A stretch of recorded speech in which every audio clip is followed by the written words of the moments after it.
আসসালামু আলাইকুম দর্শক। আপনারা ইতিমধ্যেই জানেন যে বিএনপি চেয়ারপারসন এবং ৩ বারের প্রধানমন্ত্রী খালেদা জিয়া মারা গেছেন। তিনি আর এই পৃথিবীতে নেই। তিনি ইহকাল ছেড়ে পরকালে চলে গেছেন। তার মৃত্যুকে নিয়ে বর্তমানে বাংলাদেশের প্রতিটি স্তরে একটা রাজনীতি লক্ষ্য করা যাচ্ছে। ইনফ্যাক্ট নোংরা রাজনীতি বলবো আমি এটিকে। এটিকে কেন নোংরা রাজনীতি বলবো তার পেছনে বহু কারণ আছে এবং সেই কারণগুলো নিয়েই আমার আজকের এই মতামত।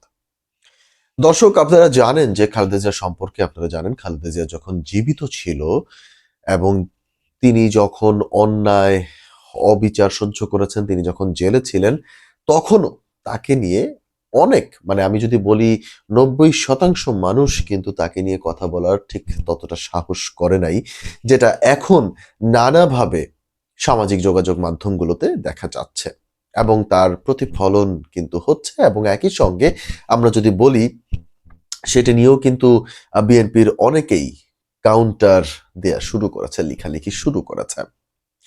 দর্শক, জানেন যে বাংলাদেশের রাজনীতি একটা ভোলাটাইল পরিস্থিতিতে আছে এবং বাংলাদেশের রাজনীতির পরিস্থিতি খুব একটা ভালো না বর্তমানে, এবং যে কোনো সময় যে কোনো কিছু হতে পারে। খালেদা জিয়ার মৃত্যুকে নিয়ে কয়েকটি দিকে কিন্তু কথা বলা যেতে পারে। ১ নাম্বার দিক হচ্ছে, যদি আমরা একটা প্রসঙ্গ টেনে আনি, সেটি যদি আমরা দেখি যে অন্তর্বর্তী সরকারের একজন উপদেষ্টা আসিফ নজরুল তিনি কিন্তু বলেছেন যে খালেদা জিয়ার মৃত্যুর জন্য শেখ হাসিনা দায়ী। দ্বিতীয়ত হচ্ছে, আমরা যদি দেখি আরেকটা প্রসঙ্গ, সেটা হচ্ছে খালেদা জিয়াকে পয়জনিং করা হয়েছে এবং খালেদা জিয়ার আহ, একটা এই যে পয়জনিং এর যে ব্যাপারটা, তিনি যখন জেলে ছিলেন তাকে সেইভাবে স্লো পয়জনিং করা হয়েছে, এটা একটা দিক। তৃতীয় দিকটি হচ্ছে আপনার তারেক রহমান তার সন্তান তার মায়ের মৃত্যু নিয়ে বা মায়ের লাশ নিয়েও রাজনীতি করেছেন। এই যে তিনটা অ্যাঙ্গেলে কথা বলা, তিনটা অ্যাঙ্গেল যদি আমরা একটু গুছিয়ে বুঝানোর চেষ্টা করি। সর্বপ্রথম যদি আপনি চিন্তা করেন যে যে নোংরা রাজনীতিটি, সেটি হচ্ছে যে খালেদা জিয়ার লাশকে নিয়ে আপনার রাজনীতি করেছে নিজ সন্তান, যেটি আমি বললাম সব শেষের পয়েন্ট যেটি বললাম, সেই পয়েন্টটি ধরে যদি আমরা কথা বলি, আমি এখানে একটি ছবি ছবি দেখতে পাচ্ছি আমার স্ক্রিনে, যে ছবিটি আপনাদের উদ্দেশ্যে আমি দেখাচ্ছি। এই ছবিটি হচ্ছে দুইটা সময়ের ছবি। একটা হচ্ছে তারেক রহমান যখন দেশে ফিরলেন, দ্বিতীয়টি হচ্ছে তারেক রহমানের যেদিন খালেদা জিয়া মারা গেলেন, গতকালকে তিনি যখন মারা গেলেন তখনকার ছবি এটি। এই দুটি ছবির মধ্যে কি আপনারা তফাৎ খুঁজে পাচ্ছেন? আমি কিন্তু বেশ ভালোই তফাৎ খুঁজে পাচ্ছি। একটি ছবির মধ্যে কিন্তু খুব আমি দেখতে পাচ্ছি একটা হাস্যোজ্জ্বল ফেস এবং চেহারাটার মধ্যে কোনো মলিন একটা ভাব নাই। খুবই সিম্পল জিনিস। ধরেন আমার পরিবারের কেউ নাই, আমার খুব কাছের কেউ নাই। ধরেন আমার বাবা, মা বা আপনারা আপনাদের নিজেদের যাদের আপনারা আপনাদের নিজেদের পরিবারকে দিয়ে একটু চিন্তা করেন না? মা নাই, বাবা নাই। তারেক রহমান তো আর সৎ সন্তান না, আপন সন্তান। ধরে নিচ্ছি যে তারেক রহমান রাজনীতি করেছে মায়ের লাশ নিয়ে। ধরেই নিচ্ছি। কিন্তু সন্তান তো সন্তানের চেহারার মধ্যে কিন্তু সেই ব্যাপারটা ফোটার কথা। এই ব্যাপারটা কি লক্ষ্য করেছেন এই ছবিটির মধ্যে? এই প্রথম যে ছবিটি সেটির মধ্যে এবং দ্বিতীয় যে ছবিটি সেটির মধ্যে দেখেন তারেক রহমানকে কতটা মলিন দেখাচ্ছে। মলিন মলিন। এই চেহারাটার মধ্যে কিন্তু একটা রিয়েলিটি আছে। আমি যেটা আমার আমার ক্ষুদ্র জ্ঞানে আমি যেটা দেখতে পাচ্ছি বা ক্ষুদ্র এখানে রাজনীতি হচ্ছে, এখানে কিন্তু কোনো অভিনয় হচ্ছে না যে তারেক রহমান অভিনয় করছেন। It's all about politics. পলিটিক্সে কখনো অভিনয় যতটুকু হওয়ার সেটা পলিটিক্যালি অভিনয় হয়, কিন্তু মায়ের লাশ নিয়ে এতটা অভিনয় আমার মনে হয় না ঠিক ততটা রাজনীতি হয়েছে। অতএব এখানে একটা বড় নোংরা রাজনীতি বা বলতে গেলে বিএনপির এগেনস্টে একটা ন্যারেটিভ সেট করা যেটাকে বলে, সেটা এখানে করা হচ্ছে বলে আমি ব্যক্তিগতভাবে মনে করি। বা কারা করছে এটি নিয়েও কিন্তু বিএনপির মিডিয়া সেলের যারা আছেন তারা কি করছেন, তারা এটি নিয়ে কেন কথা বলছেন না, তারা এটি নিয়ে এটা নিয়ে কিন্তু তারা অনেক কথা বলতে পারে, লেখালেখি করতে পারে, মিডিয়া সেল এটা উত্তর দিতে পারে। মিডিয়া সেল কেন উত্তর দেয় না আমি জানি না। বিএনপি কেন তার মিডিয়া সেলকে এত দুর্বল করে রেখেছে সেটা নিয়ে আমার কোনো মানে আমি এটা বুঝেই পাই না। দ্বিতীয় বিষয়টা হচ্ছে আপনার খালেদা জিয়াকে জেলখানে স্লো পয়জনিং করা হয়েছে। হতেই পারে খালেদা জিয়ার খাবারের সাথে খালেদা জিয়া সবকিছু স্লো পয়জনিং করা হয়েছে, বা খালেদা জিয়াকে দেশের বাইরে যাইতে দেওয়া হয় নাই, এবার ক্যারে চিকিৎসার জন্য বলা হয়েছে, সেখানেও সামহাউ স্লো পয়জনিং হতে পারে। কিন্তু কথা হচ্ছে যে স্লো পয়জনিং এর যে ব্যাপারটা সেটা তো আর খালেদা জিয়া নিজের মুখে জীবন দশায় কখনো বলেন নাই। এটা এক নাম্বার। তার ভাই আপনার সম্ভবত তার ভাই যারা যে কিনা শেখ হাসিনার কাছে দৌড়াদৌড়ি করে রিকোয়েস্ট করে তাকে জেলখানা থেকে বাড়িতে শিফট করেছিল নির্বাহী আদেশে তৎকালীন সময়ে, তখনও কিন্তু কোনোভাবে স্লো পয়জনিং এর বিষয়টা আসে না। অতএব স্লো পয়জনিং এর বিষয়টা আমি টোটালি আমার মাথা থেকে ঝেড়ে ফেলে দিচ্ছি। যদি দেওয়া হয়েও থাকে সেটা খালেদা জিয়া অথবা তারেক রহমান এই দুই জায়গা থেকে ওপেনলি সেটিকে বলতে হবে, সেটিকে সামনে আনতে হবে, সেটি নিয়ে কথা হতে পারে, সেটা নিয়ে একটা প্রমাণের ভিত্তিতে কথা হতে পারে। এই যে মার্কেটে যত রকমের কথা বলা, সেটিকে বলে বাংলাদেশের রাজনীতিটাকে একটা ঘোলাটে পরিস্থিতিতে নিয়ে যাওয়া আমার কাছে মনে হয় সাধারণ জনগণের জন্য এটা ক্ষতির কারণ হতে পারে বলে আমি মনে করছি।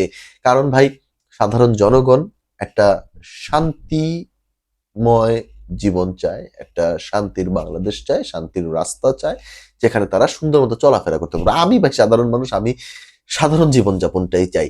আমার ওই রকম কোনো খোয়াইশ নাই। হ্যাঁ, সো অতএব যেহেতু আমার ওই রকম কোনো খোয়াইশ নাই, অতএব আমি সাধারণ মানুষ, সাধারণ মানুষের মতো করেই চিন্তা করি। অতএব সাধারণ সেই জায়গাটাই আমি চাই। তারপরে একদম মানে প্রথম যে পয়েন্টটা সেটা হচ্ছে অন্তর্বর্তী সরকারের উপদেষ্টা যেটি বললেন সেটি হচ্ছে যে খালেদা জিয়ার মৃত্যুর জন্য শেখ হাসিনা দায়ী। আসিফ নজরুল, আপনি আর কথাই বললেন না। আমার কাছে মনে হয়, আপনি কথা বললে আমার কাছে মনে হয় কি যে সেই 17-18 বছরে আপনি টকশোতে যে লেভেলের কথা বলছেন, পুরো পোল্টি নিয়ে নিছেন আপনি। আপনার কথাবার্তা কোনো কিছু এখন আমার আর মানে মানে বিশ্বাসযোগ্য মনে হয় না। তার মূল কারণটা হচ্ছে আপনি ২৬ লাখ ভারতীয় বাংলাদেশে আছে, আপনি এখনো আইডেন্টিফাই করতে পারেন নাই। আর সেই ২৬ লক্ষ ভারতীয়রে আপনি বাংলাদেশ থেকে বাইরেও করতে পারেন নাই এখন পর্যন্ত। তারপরে হচ্ছে আপনার আইন বিচার নিয়ে যেই পরিমাণ বাংলাদেশ ঘোলাটে একটা পরিস্থিতি তৈরি হয়েছে, সো আমার কাছে মনে হয় এগুলোর জন্য আপনি কম দায়ী নন। আপনি মানে এখন যেখানে খুদ তারেক রহমান লন্ডন থেকে ফিরে এসে শান্তির বার্তা দিয়েছেন, যেখানে তিনি অন্য কারোর নাম নেন নাই, কোনো রাজনৈতিক ব্যক্তির নাম নেন নাই, কাউকে মানে কারোর বিরুদ্ধে কুৎসা রচনা বা রটানো, বা আমি যদি বলি যে কারোর ব্যাপারে মানে কারোর এগেনস্টে কোনো কথা বলা, কারোর বিরুদ্ধে কথা বলা, কাউকে আঘাত দিয়ে, আমি তার মঞ্চে সেই এটা এটা এটা পুরো বাংলাদেশ দেখেছে। কারোর বিরুদ্ধে কোনো কথা বলে নাই। তিনি কিন্তু একটা শান্তির বার্তা দিতে চেয়েছেন। তিনি বুঝাতে চেয়েছেন যে রাজনীতিতে আর ঘৃণার রাজনীতি যেন বাংলাদেশ বর্জন করে। বাংলাদেশ যেন সত্যের পথে চলে। বাংলাদেশের ভিন্ন মতামত থাকতে পারে। সেই মতামতটাকে যেন সবাই এক মানে হয়ে যেন সেটিকে শ্রদ্ধা করে। এই যে ভুল ভ্রান্তি যা হয়েছে, এই যে অতীতে একে জেলে পোড়া, ওকে হয়রানি করা, হ্যাঁ, ক্ষমতার মানে প্রভাব, এগুলো থেকে বের হয়ে তিনি কিন্তু কারোর বিরুদ্ধে কিছু বলে নাই। আওয়ামী লীগের ওই জায়গায় অনেক বুঝার আছে, জানার আছে, শেখার আছে। আমি বরং মনে করি যে আওয়ামী লীগ আপনারা গত 18 বছরে হেন কোনো আমি আমি আমি জোর গলায় বলতে পারি এখনো সেগুলোর রেকর্ড আছে যে আওয়ামী লীগের প্রত্যেকটি নেতাকর্মী টক শোজ হোক, মঞ্চ হোক, মিডিয়ার সামনে হোক, আপনারা প্রত্যেকেই বিএনপির পিআর হয়ে উঠেছিলেন। আপনারা বিএনপির বিরুদ্ধে কথা না বললে আপনাদের পেটের ভাত হজম হইতো না ভাই। বিএনপিকে নিয়েই, বিএনপি জামাত নিয়ে আপনাদের কথা বলতেই হইতো, এবং সেই জায়গাটাতেই কিন্তু আপনারা এক প্রকার যেটি বলতে পারেন যে বিএনপির প্রমোশন আপনারা চালিয়েছেন পুরো গত 18 বছরে। বিএনপি যতটা শক্তিশালী মানে ছিল না, তার থেকে বড় আপনারা শক্তিশালী একটা দলে পরিণত করে দিয়েছেন গত 18 বছরে, জাস্ট বিএনপির বিরুদ্ধে কথা বলে। আপনারা যদি চাইতেন, আমার মনে হয় যে বিএনপিকে বা বিএনপির নেতাকর্মীদের কে নিয়ে আপনার একটা বিরোধী দলে গিয়ে সুন্দর রাজনৈতিক পরিবেশ আপনাদের তৈরি করার কিন্তু সামনে একটা সুবর্ণ সুযোগ ছিল দেশের স্বার্থ সবার আগে রেখে।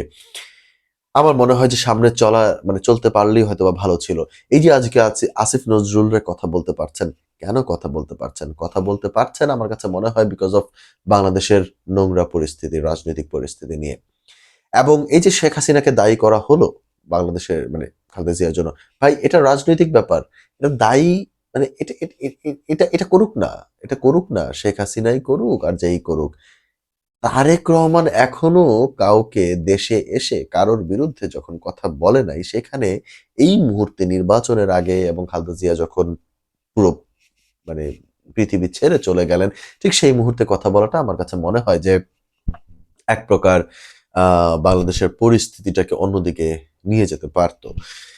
তারপর সেটি হচ্ছে যে আমি একটা ব্যাপারকে আমি খুব সাধুবাদ জানাই যে আওয়ামী লীগের অনেক নেতাকর্মী কিন্তু ওপেনলি এসে খালেদা জিয়াকে খালেদা জিয়ার এই পৃথিবী মানে খালেদা জিয়ার এই মৃত্যুকে বা তিনি যে মারা গেছেন সেটিকে কিন্তু শোক প্রকাশ করেছেন এবং সবাই শেখ হাসিনা সহ সজীব ওয়াজেদ জয় সহ সবাই আপনার কেন্দ্রীয় যত শীর্ষ নেতারা আওয়ামী লীগের রয়েছেন তারা কিন্তু সবাই শোক প্রকাশ করেছেন। সেটি হোক শো অফ, সেটি হোক অন্য কিছু। আমার কাছে মনে হয় যে এটাও একটা একটা সুস্থ রাজনীতির পরিবেশ তৈরিতে কিন্তু অনেকটাই সাহায্য আমার মনে হয় করবে এবং সুস্থ রাজনৈতিক পরিবেশ আ তৈরিতে আমার মনে হয় খুব ভালো করবে। ভাই ২১ আগস্ট তারপরে নানান রকমের ঘটনা আছে সেগুলোকে আপনারা ভুলে যান। অতীত নিয়ে আপনারা একটা জিনিস খেয়াল করেন না। আমি যেটা মনে করি যে বাংলাদেশের রাজনৈতিক পরিস্থিতিতে যেটি আমি ব্যক্তিগত আমরা আমরা খুব কি বলবো এটাকে প্রক্রিয়াশীল, আমরা প আ প আ প্রতিক্রিয়াশীল। আমরা খুব প্রতিক্রিয়া দিতে পারি। আমরা রিভেঞ্জ নিতে পারি। হ্যাঁ? আমাদেরকে সেই রিভেঞ্জ, সেই প্রতিক্রিয়া দেওয়ার থেকে বের হয়ে একটু শান্তভাবে যদি আমরা চিন্তা করতে পারি, তবে আমার কাছে মনে হয় দেশটা অনেক দূর এগিয়ে যাবে। সবশেষে যেটি বলব যে খালেদা জিয়ার মৃত্যুকে নিয়ে যে পরিমাণ নোংরা রাজনীতি সামাজিক যোগাযোগ মাধ্যম যাতে আমরা দেখছি, এটি কিন্তু বুঝায় যে বাংলাদেশের রাজনৈতিক পরিস্থিতি আসলে কতটা ভয়াবহ এবং বাংলাদেশের রাজনৈতিক পরিস্থিতি আসলে সাধারণ মানুষের জন্য খুব ভয়ানক হয়ে উঠেছে। অতএব সাধারণ মানুষকে চিন্তা করতে হবে যে এই যে বিএনপিকে নিয়ে যে একটা ন্যারেটিভ, আমি যেটা ব্যক্তিগতভাবে মনে করি ভাই আমি সাধারণ মানুষ আমাকেই ভাবতে হবে আমি আসলে কি করব? একজন সাধারণ মানুষ হিসাবে আমার কাছে মনে হয় যে এই যে একটা দলকে ন্যারেটিভ সেট করে শেষ দিকে নিয়ে যাওয়া এই ধরনের রাজনৈতিক পরিস্থিতি থেকে আমাদের বের হয়ে আসতে হবে। সকলকে একটা শান্তি, সুস্থ এবং একটা সুন্দর রাজনৈতিক পরিবেশ যদি আমরা গড়ে তুলতে পারি, আমার কাছে মনে হয় যে দেশটা কিন্তু আরো সুন্দর হবে বলে মনে করছি। বাকি দর্শক আপনারা কি মনে করছেন সেটি অবশ্যই কমেন্টের মাধ্যমে জানিয়ে দিতে পারেন। ধন্যবাদ।